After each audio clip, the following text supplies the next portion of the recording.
A Fraternidade Espírita Chico Xavier apresenta A Página Amiga, o audiobook do livro Nosso Lar.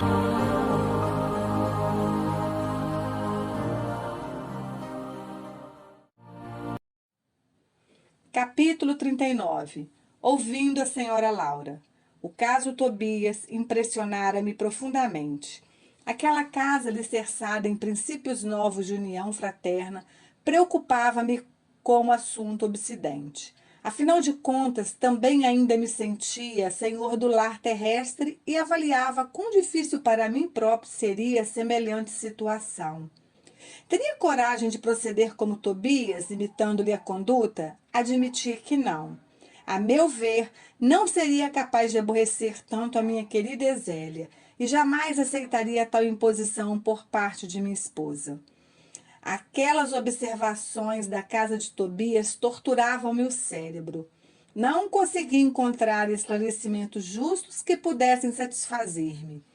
Tão preocupado me senti que no dia imediato deliberei visitar Lísias no momento de folga, ansioso de explicações da senhora Laura, a quem votava confiança filial. Recebido com enormes demonstrações de alegria, esperei o momento propício que pudesse ouvir a mãezinha de Lísias com calma e serenidade.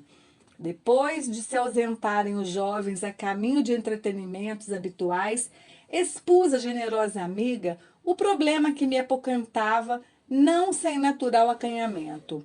Ela sorriu com grande experiência da vida e começou a dizer: "Você fez bem em trazer a questão ao nosso estudo recíproco. Todo problema que torture a alma pede cooperação amiga para ser resolvido." E depois de ligeira pausa, prosseguiu atenciosa: "O caso Tobias é apenas um dos inumeráveis que conhecemos aqui e noutros núcleos espirituais que se caracterizam pelo pensamento elevado. Mas choca-nos o sentimento, não é verdade?" Atalhei com interesse. Quando nos atemos aos pontos de vista propriamente humanos, essas coisas dão até para escandalizar. Entretanto, meu amigo, é necessário agora sobrepormos a tudo os princípios de natureza espiritual. Nesse sentido, André, precisamos compreender o espírito de sequência que rege os quadros evolutivos da vida. Se atravessamos longa escala de animalidade, é justo que essa animalidade não desapareça de um dia para o outro. Empregamos muitos séculos para emergir das camadas inferiores. O sexo integra o patrimônio de faculdades divinas que demoramos a compreender. Não será fácil para você, presentemente, a penetração no sentido elevado da organização doméstica que visitou ontem. Entretanto, a felicidade ali é muito grande pela atmosfera de compreensão que se criou entre as personagens do drama terrestre. Nem todos conseguem substituir cadeias de sombras por laços de luz em tão pouco tempo. Mas temos nisso uma regra geral, indaguei. Todo homem e toda mulher que se tenham casado mais de uma vez restabelecem aqui o núcleo doméstico, fazendo-se acompanhar de todas as afeições que haja conhecido? Esboçando um gesto de grande paciência, a interlocutora explicou: "Não seja tão radicalista, é indispensável seguir devagar. Muita gente pode ter afeição e não ter compreensão. Não esqueça que nossas construções vibratórias são muito mais importantes que as da Terra.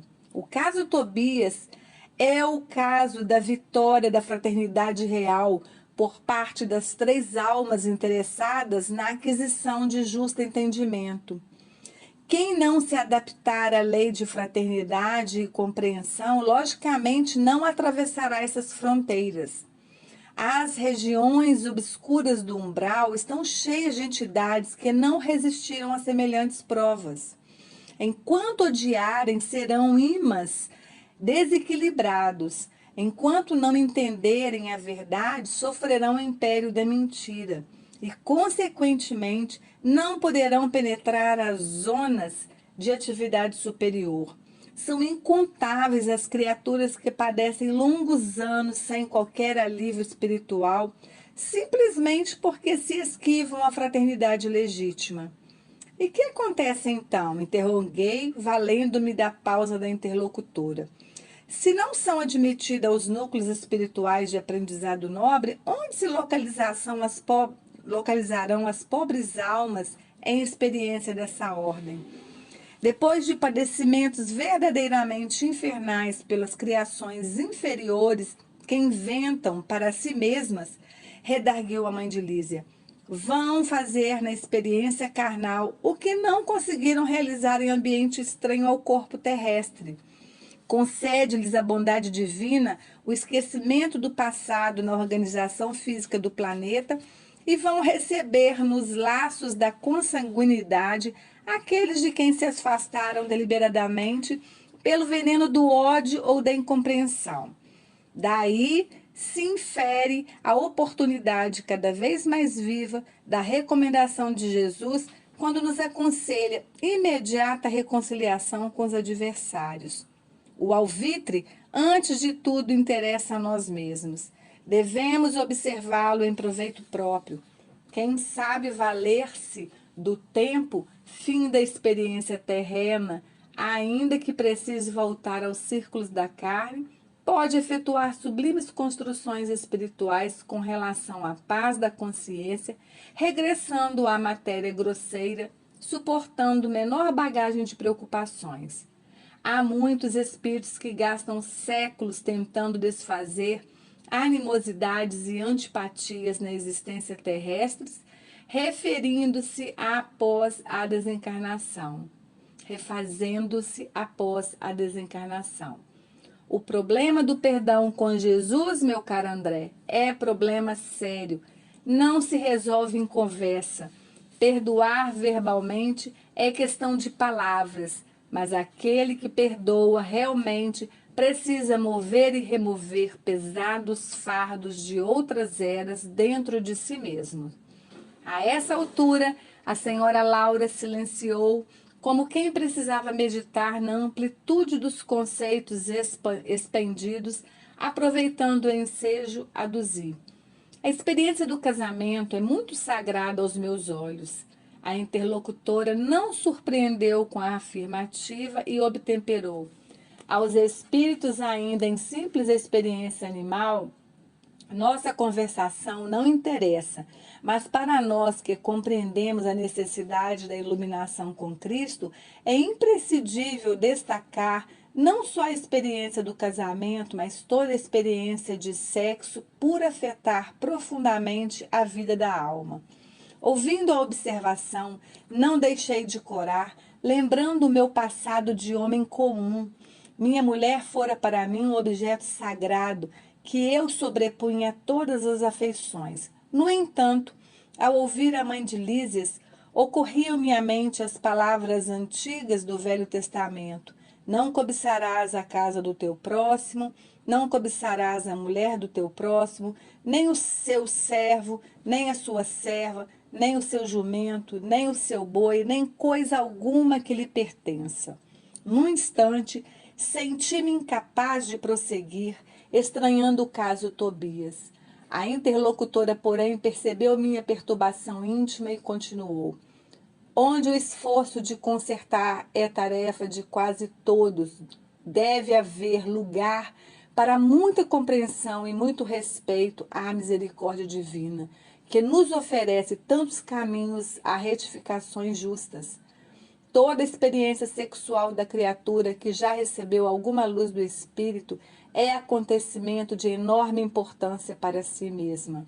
É por isso que o entendimento fraterno precede a qualquer trabalho verdadeiramente salvacionista. Ainda há pouco tempo ouvi um grande instrutor do mistério da elevação assegurar que, se pudesse, iria materializar-se nos planos carnais, a fim de dizer aos religiosos em geral que toda caridade, para ser divina, precisa apoiar-se na fraternidade. Nessa altura, a dona da casa convidou-me a visitar Heloísa, ainda recolhida ao interior doméstico, dando a entender que não desejava explanar outras minudências sobre o assunto. E depois de verificar as melhoras crescentes da jovem recém-chegada do planeta, voltei às câmaras de retificação, mergulhado em profundas cogitações. Agora, não mais me preocupava a situação de Tobias, nem as atitudes de Hilda e Luciana. Impressionava-me, sim, a importante questão da fraternidade humana.